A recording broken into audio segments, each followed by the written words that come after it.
అధ్యక్ష, ఇవాళ చంద్రబాబు నాయుడు గారు పుష్కర ఘాట్ వద్ద చనిపోయిన ఆ 29 మందికి సంబంధించి సానుభూతి వెలుబుచ్చుతూ ఇవాళ తాను చేసిన ప్రసంగం నిజంగా దయ్యాలు వేదాలు వర్ణించినట్టుగా ఉంది.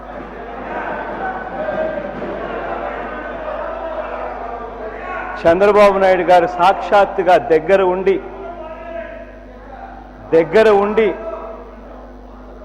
29 మంది చావుకు కారణమైన పరిస్థితుల మధ్య ఇవాళ ఆయన నివాళులు అర్పిస్తూ ఉంటే నిజంగా ఏమనాలో కూడా అర్థం కాని పరిస్థితి. అధ్యక్ష, ఇదే చంద్రబాబు నాయుడు గారు అదే పుష్కర్ ఘాట్ దగ్గరికి వెళ్ళారు.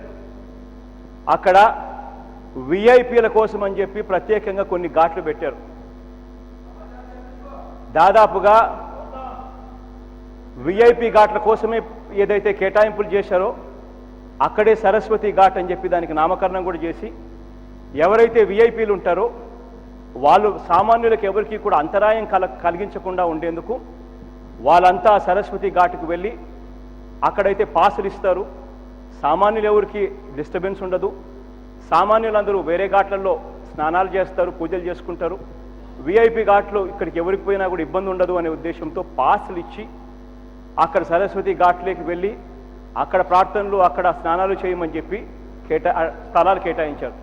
కానీ మన ముఖ్యమంత్రి గారు ఏం చేశారు అని అంటే పబ్లిసిటీ కోసం అని చెప్పి తాను ఇక్కడ ఏదైతే స్నానం చేస్తూ ఉన్నాడో ఏదైతే పూజలు చేస్తూ ఉన్నాడో అది పిక్చర్ చేసి షూటింగ్ చేసి ఆ షూటింగ్లో తాను హీరోగా కనపడాలి అని చెప్పి చంద్రబాబు నాయుడు గారు చక్కగా మేకప్ వేసుకొని చక్కగా అక్కడికి వచ్చి సరస్వతి ఘాట్ను వదిలేసి పుష్కర్ ఘాట్ దగ్గరికి సామాన్యులు అక్కడ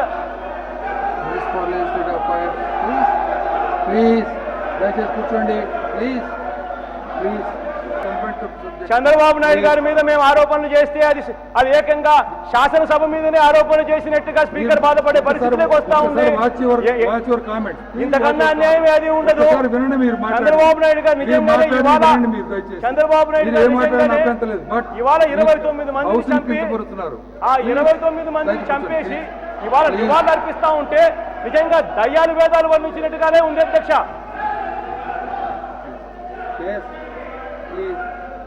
ఇదే ముఖ్యమంత్రి గారు సరస్వతి ఘాట్లోకి వెళ్ళి ఏదైతే విఐపి ఘాట్ ఏదైతే కేటాయింపులు చేశారో ఆ ఘాట్లో స్నానం చేస్తుంటే ఆ ఘాటుకు వెళ్ళి అక్కడికి వెళ్ళి పూజలు చేస్తుంటే అక్కడ ఎటువంటి సమస్య ఉండేది కాదు. సీఎం గారు ప్లీజ్.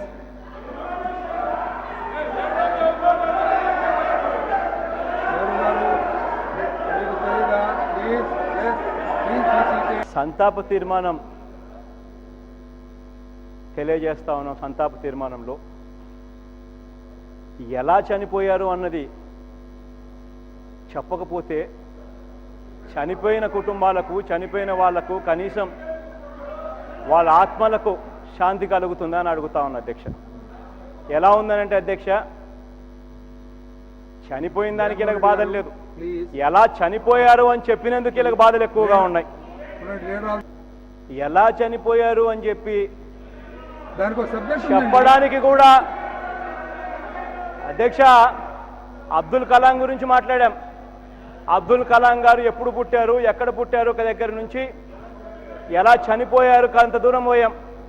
మరి 29 మంది భక్తులు పుష్కర ఘాట్లో స్నానం చేయడానికి పుణ్యం కట్టుకునేందుకు వస్తే నిర్దాక్షిణ్యంగా చంద్రబాబు నాయుడు గారు షూటింగ్ కోసం వాళ్ళని చంపేసి ఇవాళ ఆ పెద్ద మనిషి ఇక్కడికి వచ్చి సంతాప తీర్మానం